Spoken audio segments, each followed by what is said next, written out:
Welcome. I was really disturbed to discover that engineering students and researchers are up to 6 times more likely to experience mental health issues than people in the general population, typically catalyzed by chronic stress, imposter syndrome, burnout, overwork, overwhelm, all those kinds of characteristics that seem to be normalised in engineering. Joanne Tate is my co-worker on this in this space, and unfortunately she's been hijacked by the beginning of term, so we got the date a little bit wrong, you could say. And some of this is coming from Joanne's research as an academic and supporter of engineering undergraduate students at Robert Gordon University, at the opposite end of the country to me. I'm down on the south coast of the UK. I've also been doing work into wellbeing and mental health in the engineering place, but primarily my literature review focused on early career researchers, so PhDs, doctoral researchers and postdoctoral fellows. But a lot of this elements that we've uncovered seem to be common across the engineering discipline. So I want to tell you a little bit about that this morning. I want to also tell you a bit about the work that we do more widely, how you can work with us, but also I want to give you, as I promised, I want to give you those 3 steps that you can start taking to hack your well-being, or help hack well-being in your workplace, or support your students to hack their well-being. So buckle up for the ride. There's going to be a bit of data. I know people do like data, but also some really practical tips and insights, some of which might make you think, well, sure, that's nothing new to me. But others you might go, interesting. So I'm really interested to hear what you have to say at the end. So 6% are typically the number, 6 times as likely for graduates to develop mental health conditions compared to the average population. 74% have observed bullying and power abuse in the education workspace. Nearly 40% of PhD students suffer anxiety or depression, and it seems to be par for the course. We accept it. But it's perhaps not surprising that when well-being, work-life balance, has a negative impact on your mental health. A little bit more of the detail to those statistics there. And in the literature review that I undertook for Warwick Manufacturing Group, that data is spelled out in detail. It was over lockdown in 2020 when I connected first with Joanne Tate. Joanne was doing the foundation work for her PhD, having noticed that undergraduate engineers weren't seeking help for well-being and mental health challenges from engineering at the same rate as other people across Robert Gordon University. And so she decided to do her PhD on it. And I found her scoping literature review when I was doing work for Warwick. And we kind of got together, we had a few conversations, we've now met a number of times, but it really made us think, what's going on here?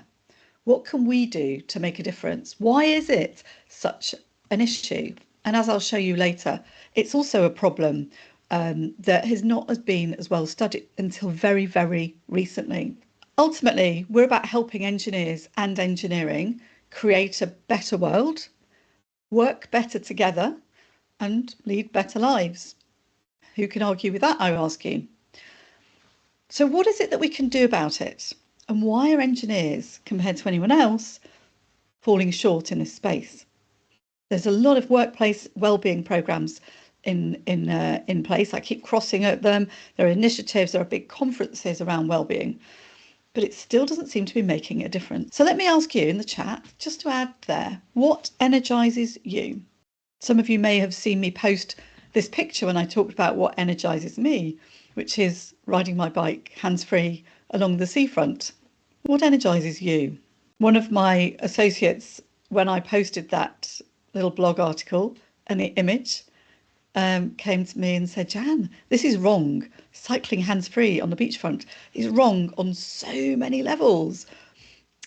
But I just have an amazing memory in my head of a day when I managed to cycle for 6 miles hands-free without once touching the handlebars, with the sun twinkling and sparkling on the ocean. It just makes me smile to remember it.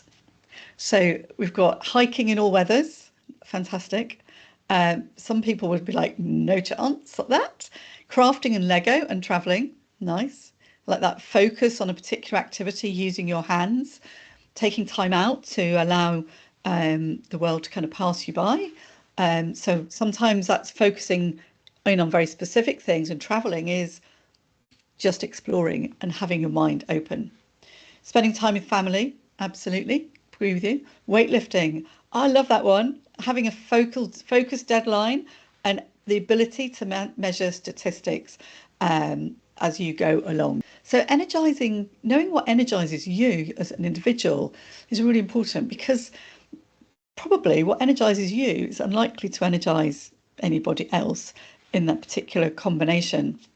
So I want to introduce you to our systems approach. We think this is the approach for engineers because it's a process that they're familiar with, and we teach it from the day that they start in engineering.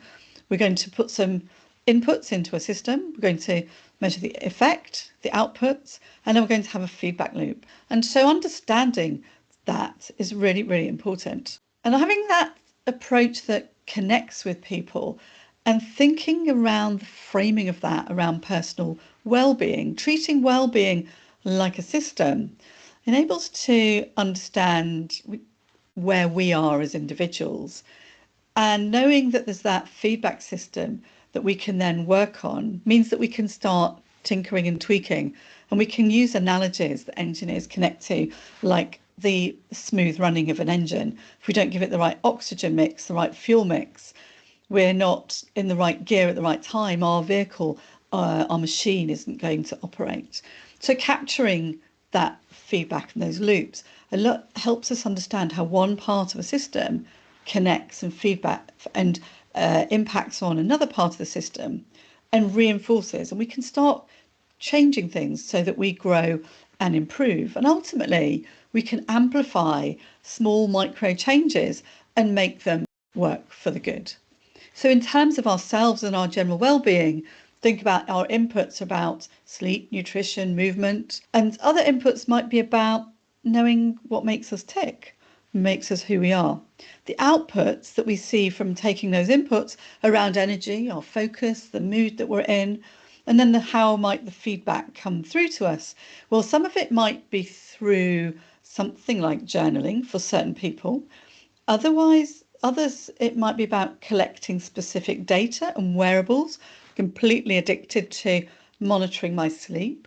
Interestingly, though, it's actually a lot about knowing that when I wake up and I think, oh, I've been awake all night, and then I look at my sleep log on my app and I think, oh, I've had 6 hours, 45 minutes sleep. Maybe I've not done that badly after all. Stop whinging about feeling tired. But also about noticing and observing our level of energy or focus and understanding how we can grow them. So this is this piece of text here is out of the report from the Office for Students that was published in 2021. And this was something that when I started doing the literature review for Warwick really struck me as being concerning, because I remember I was focusing on PhDs and early career researchers. And this quote, developing a mental health problem during your PhD is the norm. Or as somebody else said to me, it's like a badge of honour. If you don't feel challenged and you don't have big dips during your PhD, then poof, you're not suffered enough. And it becomes this badge of honour about the people who survive are worthy. And I remember many years ago where I was working in industry and somebody used the phrase, if you can't stand the heat, get out of the kitchen. And it's not helpful in any shape or form.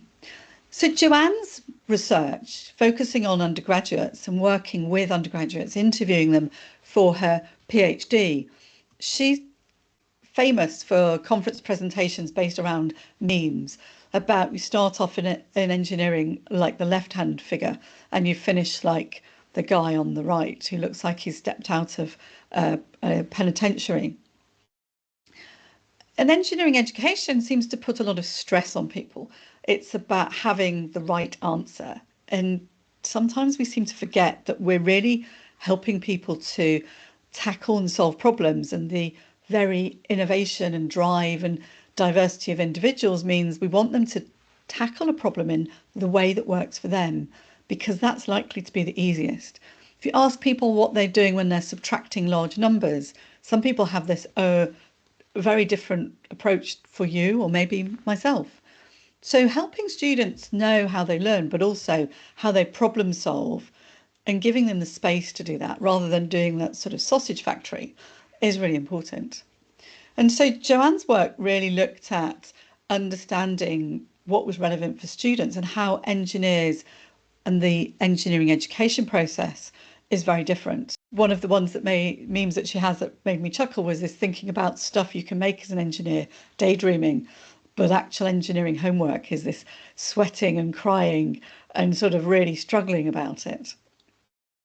And it's around understanding the difference about how you can make the engineering subject engaging. Don't know if you heard that. Jan Peter's iPhone is on. Let me put it on to. Oh, I can't work it out. I'll turn it upside down. Is about how we can create the joy in engineering, because that's for many people what drove them into the subject. But the challenge when you talk to anybody in engineering, whether it was 30 or 40 years ago or today, is the long and intense curriculum they have. Typically, they're looking at 25 hours of contact, whereas some of the art subjects can be as low as 4 hours, sorry. So this burning the midnight oil, doing an all-nighter seems to be the kind of par for the course. One of the quotes from Joanne's PhD, I think the worst thing was just all-nighters, really. They were worse in the first and second year. Yeah, second year was rough. And then as things turned more into a project and less attending lectures, following on lectures, delivering coursework, often all due at the same time, things have hopefully moved on since then. But it doesn't get away from the fact that it really is about break, break, break, push, push, push. And so many courses, the university has a reading week, but not in engineering, because that's project work. And for some people, that is the worst of all. And so it's a really challenge. It's a tough option, taking the engineering degree. One of the things when I've been working with undergraduate engineering programs has wondered about how we push people through the process and how we're encouraging students to be like an engineer. And what we think about what an engineer is, it's about an analytical, logical individual. And those people who aren't wired predominantly to think like that think more in holistic or future focused or are people oriented, they end up trying to be like those other people who are like real engineers. And it reminded me of Sir Ken Robinson's RS Animate, the sausage factory of education, where we squeeze out the differences between people, we squeeze out their creativity, and we make them fit into this sort of shape of what we think an engineer should be. I would play the RS Animate for you. Do take a snip of the QR code there. But I don't know if you've ever watched an RS Animate, but I'm a bit of a misophonia type person, and the squeaky felt tip pen makes it too traumatic for me to actually listen to it. And I wish I could just filter it out. And if you know a way of filtering out those kind of audio sounds, please, please let me know. The Animate series are a really phenomenal tool if you haven't actually accessed them. While I was doing the research for Warwick, there was a piece of work that was produced, funded by the Office for Students, and it was on a poster from the University of Sussex. And as I was trying to compose a pilot project for WMG for their early career researchers, I found these 3 different kinds of groups of activities that were being pushed forwards as solutions for mental health and well-being. And you possibly can read them. There's the physical self-care. We know from all the research, from all those things that fly through LinkedIn and Facebook and other social media, the connection between regular exercise, getting outside, getting good sleep, how important that is for our physical, for our overall well-being. Psychological, so psychosocial and spiritual self-care. I'm not sure that many engineers would want to try and say those words, but taking time out to self-reflect, some engineers may do that. Giving time for things that have meaning in your life. Again, some might have that, but do they have the time? Giving quality of time to others, noticing yourself, and allowing yourself time and space to express your emotions. And then the third group, workplace professional self-care, about taking breaks, about planning times that energize you. In and of themselves, these are really great things to do and to focus on. But one of the challenges in engineering is that we tend not to see that we have a problem with ourselves. And people don't go looking for things to do until they're feeling a bit rubbish. And so when we think about what we need to do for engineers, it's Joanne and my belief, we need to give people some extra tools in their toolbox whilst they're still feeling good, before they get to that point of going, I'm having a bit of a low day, I'm not going to get out of bed today. And so we've started to think about what it is that we need to do. Clarifying the difference between well-being and wellness, I think, is an important thing to do. So wellness is a set of habits and behaviours about how you are, whether you're feeding yourself enough. Whereas well-being, this comes from the Gallup Wellbeing at Work book, is typically defined as a state of mind. And it's something that we can understand more about our neurology and about neuroscience, helps us to start thinking about what it is that we can do to improve our well-being. And so there's a huge number of different things that we can do.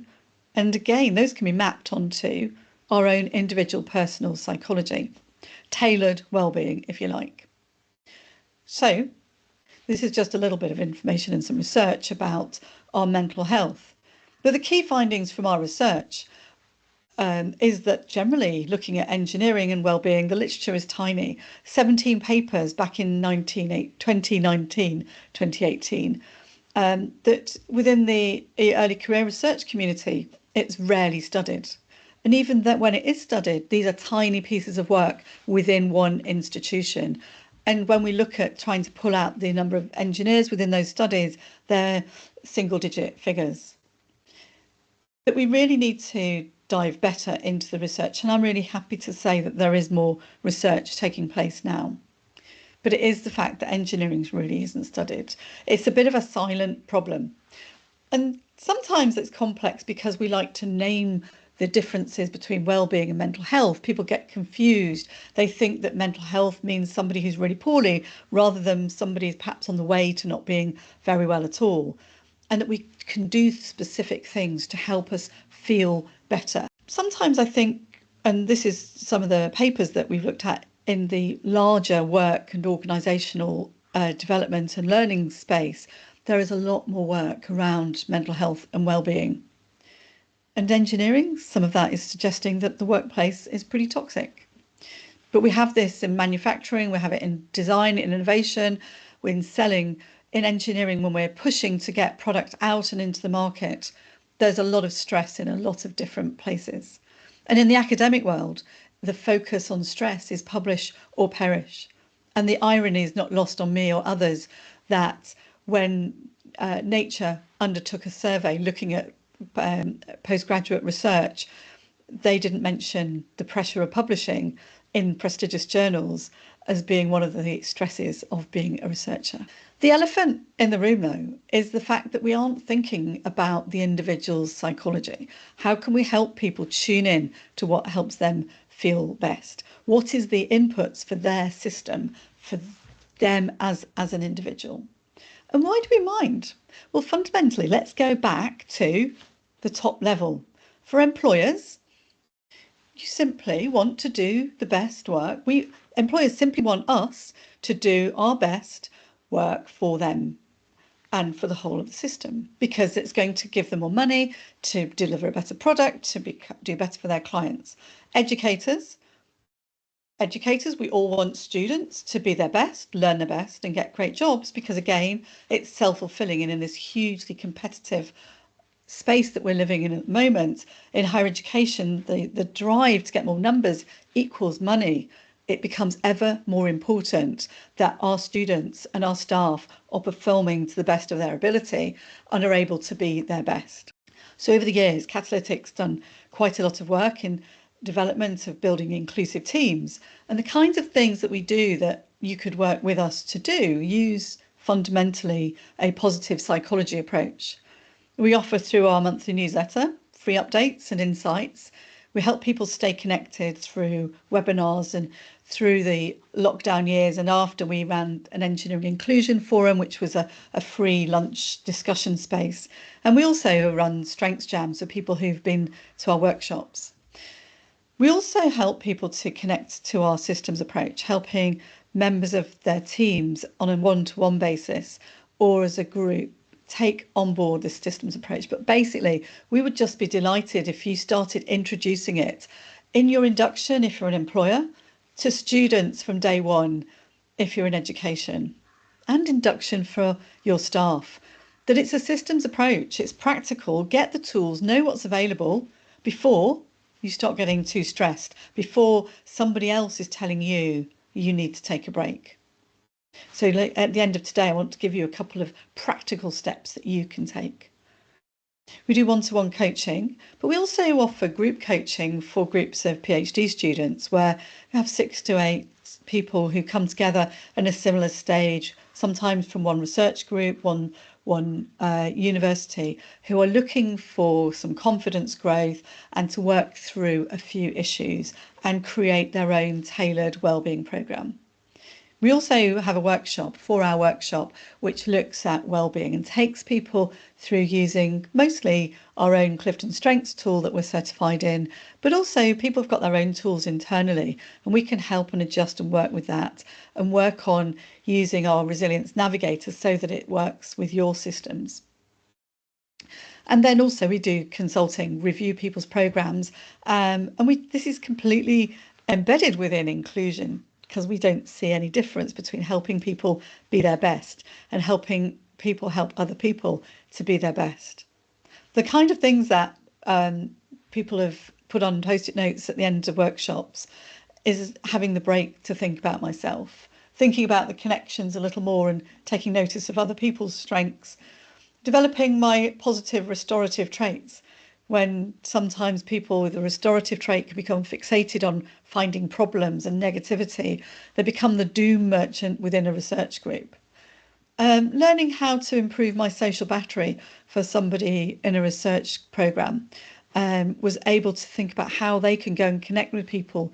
I think that individual is a one-on-one person, rather than thinking I need to go out and join a big social group. So there's lots of different ways that people have gained and benefited from participating in our workshops. So some of the facts from the research are there for those who want to screenshot some of the facts, and there's a few of the references that are mentioned there. The literature review is available to download from the website, or just put a message in the chat and say literature review. And if you're interested in, so the PDF on the 3 tips, which has got a little bit more information in it, and this is where flying solo means it's a bit harder. So bear in mind what where I catch up. I'll just do these as one long list. There we go. So that gives you some links to the different activities that we do and some of the programs.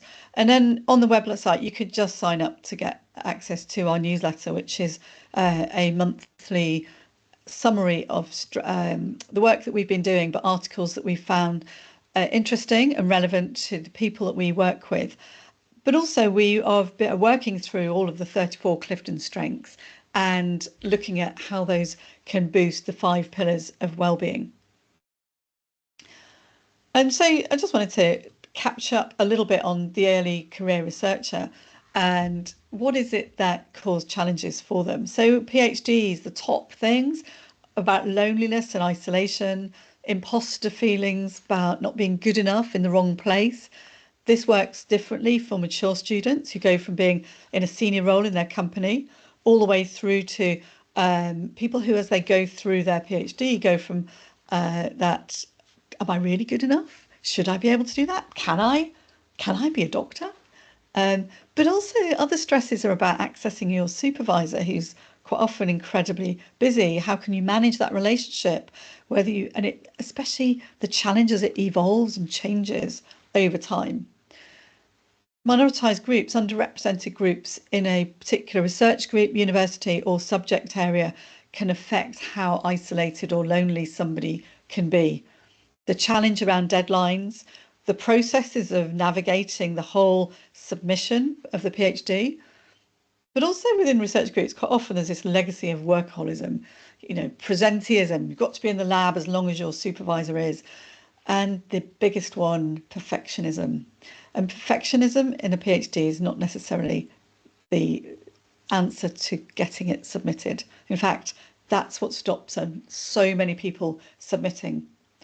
If you move on to in your academic career into be a postdoctoral researcher or fellow, challenge the pressure, the anxiety over your security of your job, understanding what your job is about. Is it your contract? Is it your supervisors, your colleagues? Where can it take you next? How do you get funded for the next piece of work? And this time in people's lives coincides with the time when they might be thinking about settling down with a partner or having a family. And work-life balance at this high pressure time can be super challenging. Again, for minoritized people, if you're not feeling part of the system, you have extra pressure to feel included, to feel like you fit, that your culture in the research lab is one that you have to slide into. And unfortunately, we still see bullying and harassment. I was at a conference with the WISE campaign yesterday, and people were still mentioning that that still is an issue. So like I mentioned at the beginning, that anxiety is prevalent across the board. That's graduate students are more than 6 times as likely to experience mental health issues. That's from research in 2018 and from conversations that Joanne and I have had over the last few months whilst we've been doing workshops in this space. Things aren't getting an awful lot better. And so let me circle back round to my systems approach and introduce you to that. So systems approach and those inputs means that you need to understand what makes you feel good. How are you wired? What's your baseline? If you don't know what your baseline is, how can you then see if you've improved things? Being able to notice when, where, how you were feeling, when you're feeling different, and how things were. And how can you track those things? But also, what's happening whilst you're going through your days and things aren't feeling good? What's happening on the inside? Can we understand what's happening and where we need to be? In our workshop, we help people think about when are they being stretched and pulled, and can they then ease back into a point where they're still in a productive part of the stress curve. You may be familiar with this Yerkes-Dodson stress curve with cognitive performance, and it doesn't work that if we keep piling on the pressure, we can keep on getting better, we can keep on delivering. It just is not the case. So if we're not under much pressure at all, we probably haven't got enough of those energy, those neurochemicals that are energizing us, making us feel good. The reality from the research, and there's a lot of it, is that we need a bit of pressure to generate the dopamine, the serotonin, to give us that feel-good factor and the desire to go back and do it, the motivation. We need to be in that yellow place of optimum stress. But as we start getting towards the peak of that stress performance curve, we start getting a bit tired and exhausted. Depending where the pressures are coming from means we may not be able to notice when we tip into that exhaustion space where we're overloaded. We're going home late every day. We're picking more and more work up. We're not noticing our colleagues. We're not listening to people properly. Our executive functions are falling off. We're starting to get cortisol found more commonly and in high levels within our body. So that little bit of cortisol that we might need to give us the edge and keep us going suddenly starts to overwhelm us. Do we notice when that's happening? Or do we keep pushing forward, pushing on through, encouraged by the deadline, the delivery? And then we start moving into that point where we're living on adrenaline. We're stopping to look after ourselves. We're not eating properly. We're not exercising. We haven't got time. Our skin gets grey. Our hair goes brittle. The signs are looking a little bit flaky around the place. And we're really not able to function properly. And if we don't notice that and we're not able to pull ourselves back, we then end up inexorably in that breakdown space. But being able to know what's going on with neurochemicals means that we can start thinking, well, what can we do about it? If I know that I'm energized by cycling my bike hands-free along the beachfront, what I now know from reading the paper, several papers, is that simply the memory of that event, that day when I did 6 miles on the beachfront, I get the release of the same chemicals into my brain. So simple to do some simple thought experiments, but capture that memory and that knowledge, because I can go back to that space. Knowing that someone who likes to be on the go all the time, that part of the reason the cycling hands-free is good for me is it's motion, but my brain is busy. It's a very basic level, keeping my balance and noticing where I am. It can't do much else. It's having a rest. I discovered my friend's got a swing seat in her garden, and I discovered that if I'm sitting there swinging, I don't need to really talk. I'm just able to be. It does help when other people are there and chatting and I have a glass of wine in my hand. But I now have a swing seat in my garden.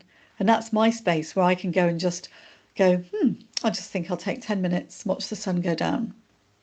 Because I'm moving and I'm able to just look and think. I don't have to be doing anything else. It gives my amygdala that space and time to slow down. One of the tools we've developed is a resilience navigator. And we use it with a number of other tools. We use it with Clifton Strengths, of course. Anyone who knows me knows I'm a complete nerd about Clifton Strengths, partly because it's research-based. Also with the positive intelligence saboteur framework and the tools around how to help calm your saboteur and your judge and enable your brain to start being able to be, as Shazad Hameen calls it, allow your sage to take over. We use it with values in action and the values card sorting tool. We use it with the At My Best cards and the bank of words, depending on what resources we have available within the workshop. And then we have our Wellbeing batteries, which we use based around our Clifton Strengths framework. But again, we use it with all those other tools interchangeably as well. So having a strengths-based approach to help us to move from surviving to thriving is really important. And the one thing that stood out from the literature review for WMG was that not one paper, and we've reviewed them again in 2023, and only last year I found a paper, not one paper talked about understanding an individual's personal psychology, the way that they're wired, what they do right. Not one paper considered that as a way to think about how to give your own personal well-being a boost. It took me a while to actually realise that when I was looking for the literature and writing the review. What's missing? Why isn't this appealing to engineers? Because a lot of it seems so fluffy. Go and do some yoga breathing. Go and do yoga. Go and do some colouring. Go outside for a walk. Some of those things absolutely work. Some of them work for some people. Some don't really work for others. But if you're an organised, practical, problem-solving individual, will they work for you? So there is another slide which says take a systems approach. Why is the number one take a systems approach slide missing? I will not know. Obviously, because it's still hidden. So the number one is this systems approach to engineering, helping people know when they're in a good frame of mind right at the beginning. What are your inputs? What is good for you in terms of how you feel and how you can do things? Number two is about taking micro breaks. Reboot your mental RAM. Let's use a language and terminology that our cohort, our community understand. We all take our brains for granted. But sometimes our neurons need a break. And the important thing is that we don't need to go for an outdoor hike in any weather and just feel the elements on our skin, the rain, the wind, the cold. Any time that you take outdoors is good. But the important thing here is that micro breaks are good. If you've read Atomic Habits, you'll know about nudge theory. You'll know about layering tiny things on top of them until they become quite substantial. So micro breaks are really good. What is a micro break? It might be taking the positive intelligence approach. Shizat Hameen is rubbing your fingers together. Feel the grooves on your fingertips. Take your mind away from what you're doing for 30 seconds, 60 seconds. Feel the edge of the desk. Just run your thumbs along the front where the edging might be, where it's smooth, and maybe it's a bit more textured, anti-slip on the top surface. Those simple acts distract your brain and give your neurons a break. So how do you do it? Just put a timer on. Give yourself 90 seconds. Before a meeting, you're jumping from one meeting into another. Take a micro break. This also helps you listen better, which goes without saying, makes you a better participant in any meeting you're taking part in. If you want some evidence and proof, you want to know more about that, go and listen to Oscar Trimboli's Deep Listening podcast. Just Google oscartrimboli.com. So just give yourself a micro break. And the third thing is leverage positive psychology. Get to know who you are. What are your 5 or 6 or 7 characteristics? What are your superpowers, your super spikes, the things that make you amazing? I always advocate using an assessment because I find when people see things written down, they think, oh, actually, that's true. I like that. That's good. So take your Clifton Strengths. Go and do the free Values in Action assessment, or go and use At My Best cards on the At My Best website. Give yourself phrases to understand when you are at your best. And then you're into an amazing journey going forward. I'm also looking for a slide that I can't see where it might have gone to, which is about that measurement piece, which is taking a ladder. Just imagine there's a ladder with 11 rungs on it. 0 is utterly, utterly miserable. You're surviving. If you get up to 3 or 5 on it, you're striving. You're on the way up, but you could also slip down. So it's hard. And then if you get to 7, 8, 9, 10, you're thriving. And your rating of where you are on that ladder is going to vary according to what kind of day you've had or what kind of week. And we're looking for like that. Where are you at the moment, generally? Are you down at the bottom all the time? So encouraging people to get that personal benchmark is really important.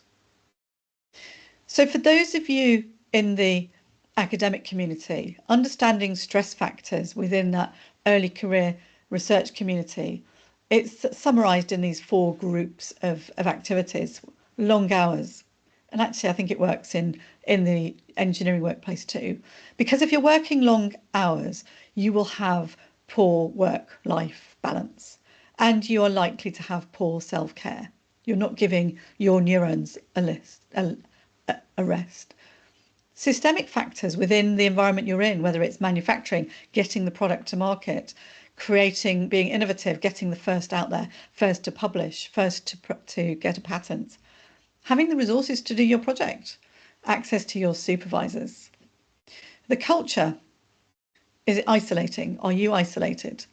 Is there elements of bullying, harassment, abuse of power going on in the workspace? And then the engineering factor. It's about engineers typically don't seek help. Men don't seek help. And the avoidance of emotion. And again, it's around those minoritized, underrepresented, marginalized groups of people. So whatever life we're on, we have ups and downs.